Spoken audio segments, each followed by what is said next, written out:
I saw a few posts on here where Christians were talking about Jesus won because Trump won. And I want to congratulate you all. You know, as Christians, you did win. What did you win exactly? You won the world.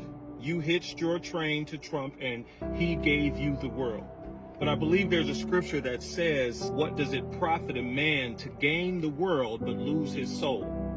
And make no mistake, you lost your soul.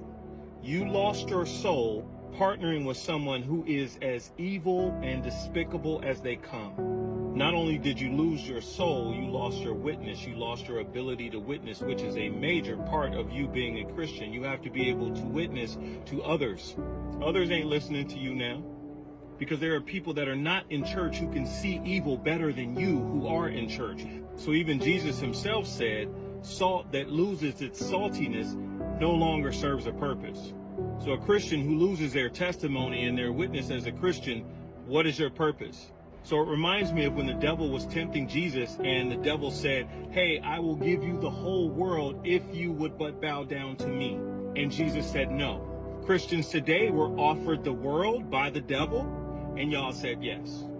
And so the last thing that this reminds me of is a scripture that's not really talked about in Christian circles. It's when Jesus is talking about the last days and he says when he comes back, all the Christians are going to rush to him and say, Jesus, Jesus, it was me. Remember me? I'm the one that prophesied in your name. I did videos on TikTok singing your praise. And I shared scripture on social media. And I cast out demons. And I tithed. And I did this and I did that. And then Jesus looks at them and he's going to say to them, depart from me. I never knew you.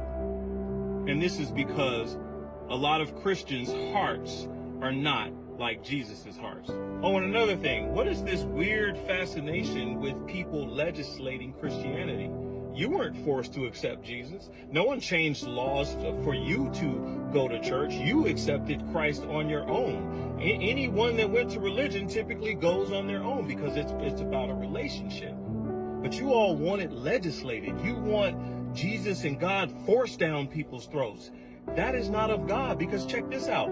Jesus himself, when he was on this planet, he did not legislate Christianity. He did not go to the government and tell them to change the laws. He was here, and he didn't do that.